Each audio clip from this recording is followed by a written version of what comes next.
but we can have comments on podcasts and videos and things like that. I've not even worked out where this is going to be yet. I thought I'll make the video and then I've got something to put onto the platforms. But we'll definitely have YouTube.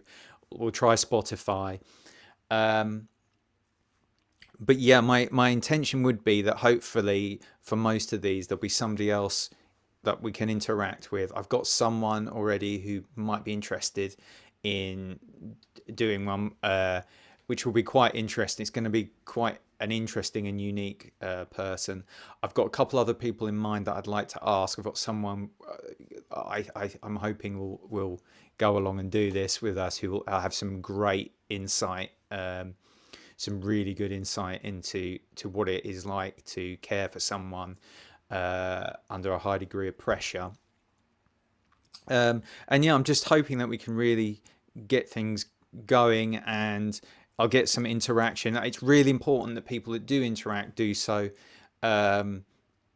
looking out for themselves and not feeling obliged to do something because they want to be like, oh, well, I need to give some of this private thing because I want to help out. And what I would say, I mean, I've seen this with, there are people that basically trade on people's trauma and upset and misery and try and get them to engage with things without thinking of that person. So what I would say is that if you do wish to engage, make sure you're doing it because you want to speak in front of people, lots of people.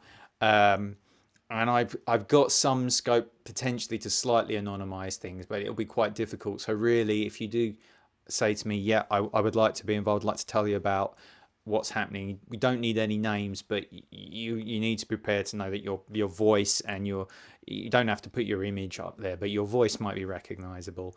I can kind of try and maybe work out something to disguise the voice a bit, but you should go in knowing that someone will probably hear what you've said and say, oh, hang on, I know who this person is. And it can happen surprisingly often that you think, oh, no one will recognize it. Internet is a big place.